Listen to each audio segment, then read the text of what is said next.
Hey everyone, welcome to the Stronger Women series with livestrong.com. I'm Michelle Vartan and I'm here today with Payal Kadakia. She is the founder of the very popular fitness booking app ClassPass.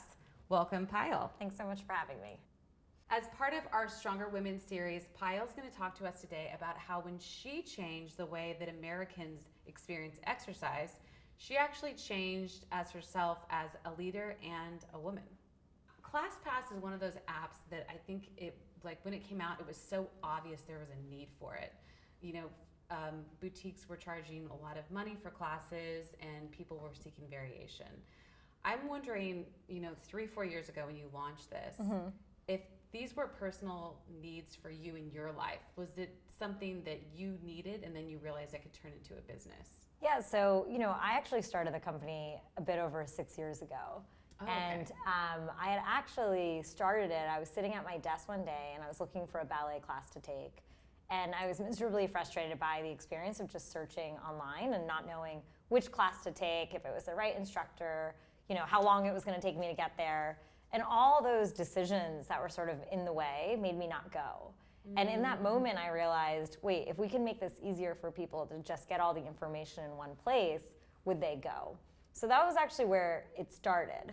And at that point, it was really for people who I think already knew what they wanted to do, right? Because it was like a search engine for classes at that point. And we launched the product. We got into this amazing incubator in New York City called Techstars, and we launched this product, and people didn't book any classes. And that was a little bit of a hard moment for me and my team. But I think for me, what I realized is I need to go talk to customers and see what they wanted to do. And we ended up building this other product even in between that gave people variety. And we thought people would do variety and then go back and stick with one of these studios, but they ended up falling in love with variety. And I think what I ended up realizing, and it was sort of for myself too, is even though I was really good with dance, I didn't know I could do plank. I didn't know I could hang from a ceiling in aerial yoga. I didn't know, I'm a petite person. I didn't know I could lift weights like I did. Your limits. Yeah, I think a lot of people don't. And I think what the product's really done is it's given people that chance to feel limitless in a way and say, oh my God, I can be a kid in a candy store in a way and experience all these different ways to work out. And instead of it feeling like an obligation, which is, I think what happens to a lot of people with fitness, it's turned into this amazing thing people look forward to. And that to me was like really the crux of it. I didn't actually know I was going to create this product. And I think one of the center things for me is dance has always been a really important part of my life. And it's honestly been for me, the thing that's given me confidence. It's the thing that makes me feel centered. And I always wanted other people to have something similar. And I felt like I created a product that gave people back that sort of life and enthusiasm. And when I knew that it was like we had hit magic. Well, I have to say that I'm a user. And I have to say that before I started using ClassPass, I did feel like working out was a chore. It didn't really feel like a hobby. And it's funny that you bring up dancing because I've started dancing since using the ClassPass app. And in turn, it's made me actually happier. Because it's like you said, you're pushing your limits. You're learning I'm actually good at other things besides spin class. I can try hip hop. I can do Pilates now. And so you build this self-confidence. And I'm wondering if that was sort of, if you sought out to help people explore their limits, or if that was kind of a happy mistake that came out of the business model. I mean, at the end of the day, I always wanted people to pursue their passions like I did. I fought to keep dance in my life through, my college days, through my career, even now I'm still dancing. And I wanted other people to have an outlet. At the end of the day, it's about you prioritizing what I call your passions and your me time, right? And these are sort of those hours of your life that make you feel good. Most people, if I told you to do it, you'd be like, no, there are 18 things in the way. I can't because I'm busy. I can't because I'm scared. I can't because of the money. And basically what I wanted to do was build something that made everyone stop talking about the constraints and the excuses. No more excuses. And just be able to sort of live that open life. And on the back end, I kind of knew if, we gave you that hour, you're going to enjoy it. And it's going to make you happier with all the other aspects of your life. And I mean, at the end of the day, I think products, brands are built by that. That to me is like a core value of who we are as a company. Well, speaking of core values, your own personal core values, when you became a business owner, Yep. what, looking back at that time when you first became a business owner, what is one surprising thing that changed about you as a person? Yeah. That taking on this big responsibility, maybe it didn't feel like a big responsibility at Yeah, the time. I mean, right. But how did it change you as a person? You know, I think once you say yes to doing something and, you know, you quit your job to do it, you have employees, you have, you know, money that you've taken from other people. I think it becomes about priorities. I think one of the things that I think we all probably used to do is just feel sort of like bad for not doing things for like, you know, I couldn't go to an event or I couldn't go and do this. And I just had to like kind of say, Payal, you're not allowed to feel bad anymore. Right. And everything I did 24/7 was about making and building this company and not feeling bad for it. And I think it was really becoming good at with my time. And probably, I would imagine, saying no to people. Yeah, absolutely. Learning how to say no to people and not feel bad about it. Absolutely. And I think it's something like I think everyone always has to work on, but when you just feel like you're so purpose driven, you know, I wouldn't, you know, of course, like building a business is one thing, but it's also like, for me, this is like a mission I am on. And when you feel like that, like you don't let anything stand in your way. And I think I always tell people that find what that is. Yeah. Because you'll kind of know, because those things that you feel obligated to go to, when you're living your, you know, full life and you're living it with all that purpose, you kind of, it's not even a discussion in your mind. You're kind of like, I can't come, like I gotta go. Right. And do, you know, and create your company or create, you know, your product. I think that's such great insight. It's like once you found your mission, it's gonna be a lot easier to make decisions. Yeah. And like let things fall to the wayside that you can't do. Exactly. What is one really big mistake that you made building your business? And that you learned from? Yeah, I mean, many. I mean, I think at the end of the day, a startup is like a series of mistakes that end up, you know, ultimately, as long as you make decisions and move forward from learning what you learned in that mistake, you can move forward. I think one of the things for me early on was I spent a year-ish building technology without putting it out into the market. So when I built the search engine for classes, everyone was like, oh, I would use that, you know, and I'm like, great, so everyone's gonna use it. And when we launched it and it didn't work, I realized I sort of missed something. And since that point, I like won't build technology. Like I built everything in a really scrappy way. I always feel bad for some of our earliest users because, I mean, we literally would do things in the most scrappy manual way possible because I was just like, I'm not giving it to an engineer until I know it works. Yeah. And I probably, you know, and I think it was that lesson of, well, people go to class. That was the only thing that mattered. If people didn't go to class, I didn't have a product. I didn't have a company. And that was to me, I think I learned that a little bit later, you know, and I always tell people this, when you're building, especially something like a marketplace or a product, your number one thing is someone gonna buy it? And how do you know? Right? Like product market fit, how do you get to that as quickly as possible? Yeah, so addressing that earlier on in the business building process. Yeah, exactly. Yeah. What adjustments, if any, did you have to make to your attitude being a woman and a CEO? To be honest, like I personally didn't change. I think I just created an environment that helped me thrive. And when I think about that, I think about the team I hired, you know, and whether that was other males or other females, is making sure they understood me and they got me. And if anything, like I felt even more comfortable being me. And you know, and at the end of the day, like whether that's me being a woman or someone who's like sensitive or emotional or whatever it might be, I think you just need to find people who make you the best version of yourself and work with them. And especially when you're like building something of, you know, that has so much momentum. Right. It's all about the people you surround yourself with. And I think that's like for anyone in any job they're in, like your happiness and your like ability to succeed is actually, obviously it's the work you do, but it's also the people you work with. Right. And that's why like the culture you build and all of that really ends up shining through. It's a huge factor. Yeah. So it's almost like by being very discerning about who you surround yourself with, you don't have to make any changes to your personality and how you lead a company. You can just be yourself. I mean, I think that's, you know, part of how, you know, brands are built. They're consistent, right? And I wouldn't have wanted to change who I was for anyone else, and I probably will never. Yeah. You know, and I think that's just the attitude you have to have. Are you emotional at work ever? Are you okay being emotional with your colleagues? I mean, I think it's like, for me, I am, like I said, mission driven. And when I am always thinking about my customer and their life and how they're going to feel. And it's okay to talk about that, right? And sometimes people are like, want to look at data, and data doesn't always do all your thinking for you, and it can't tell you people's emotions. But, and especially sometimes when we're looking at like customer data, I literally am just like, can you send me the real email? Because I just need to hear it, and like see what someone said in their words and connect the patterns. Instead of seeing like ratings, you can actually see what they said. Yeah, it's really important to sometimes just take that like a deeper look. And I wouldn't say that's like emotional. I would say that's just me being able to have that like EQ of being able to kind of read something and connect with my customer. And I think that connection is like one of my strengths. And I would say for other like female founders or people who are running companies, I think women have good instincts with that. And I would lean into it versus the opposite. Right. I couldn't agree more. Speaking of strengths, failure is always a great strength. Yeah. So I'm wondering about how you've dealt with failure or unhappy users. For example, I know that you guys changed.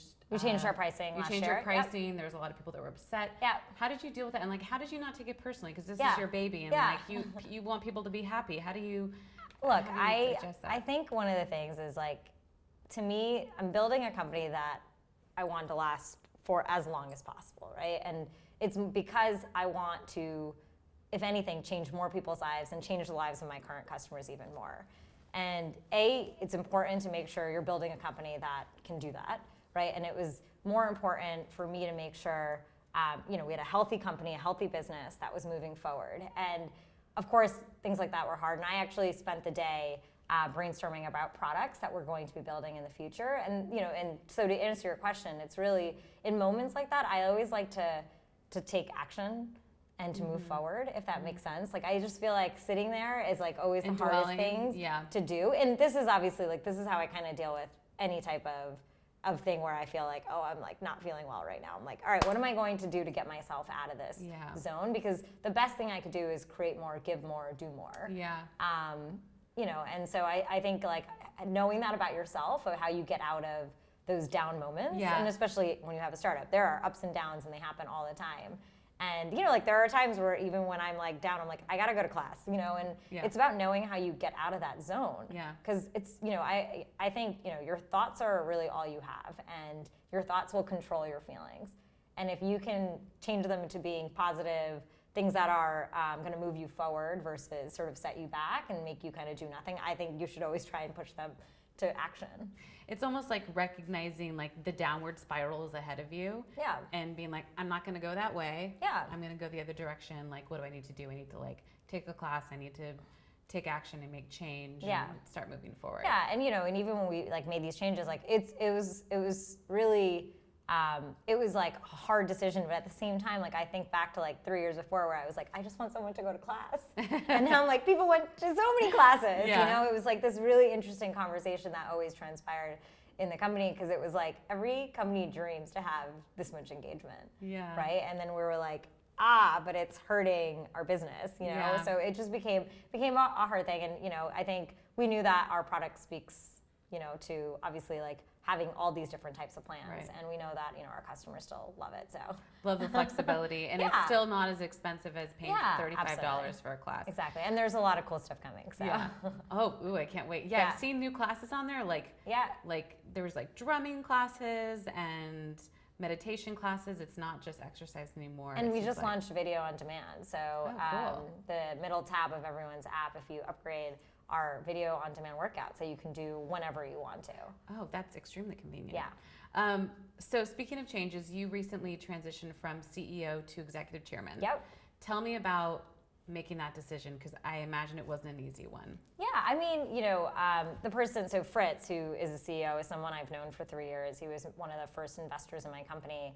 And, I think as like the company grew and, we're talking about this conversation, like I care about my customer, I care about my product, and your role changes. Like you end up dealing with a lot of other things that aren't always tied to your customer, always aren't tied to your product, because of just, it's just the role of a CEO. And I would say this to anyone, like for me, it was, I want to love my job and what I'm doing every single day and feel authentic. And I want it to feel authentic to me. Mm-hmm. And so I think it was really important. And look, once again, you can't do this without great people.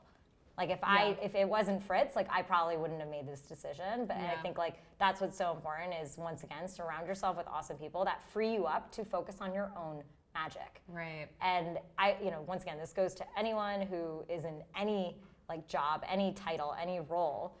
People will always kind of let you do more, you know what I mean? And you can kind of get yourself in a place where you're doing everything for everyone else and you stop focusing on what your strengths are and what you want to be doing. It's almost an element of letting go of control too. It's like you don't need to be doing everything. You don't. Let your colleagues or other team members take it over. That is your way of being your best self, is learning to lean on good people. Yeah. And you have to find good people, right? You just can't be anyone. That's number one. And that is a hard task to do. But if you can find good people to lean on, I mean, I really think in all aspects of your life, it helps you thrive. Do you think that the fitness boutique industry is here to stay? What would be your predictions? Yeah, I mean, absolutely. I think people, especially today, care so much about sort of wellness and experiences and taking care of themselves. And at the end of the day, I think people like having someone tell them what to do as well, right? And in a group setting. So I think one of the things, and we've seen it with how fast the industry is growing, I think there's going to be a lot of new classes. I love hearing about, a new trampoline class or like, spinning underwater. I think we're going to see a lot of like new trends and a new, and even like new data tracking and new like experiments like that will happen in this space. But absolutely, it's here to stay. Yeah, certainly the exploration part, like self-development is huge right now. And so to your point, like doing underwater, all this like cool kind of stuff that they haven't tried before is going to be serving people in a different way. It's not just a workout. It's fulfilling sort of this experience. Yeah, exactly. Absolutely. I mean, I think, these days people are spending more and more money on experiences versus physical items. Yeah. So they care about life. And, our vision statement is every life fully lived, which is about people living their life and through these experiences, which just makes them better and happier. Yeah. So let's transition to some of your own personal healthy habits. As somebody who's very healthy, you're a dancer. Yep. I assume you take classes on ClassPass. Okay. Every day. Had to ask that one. Yeah. What is your favorite class workout? Ooh.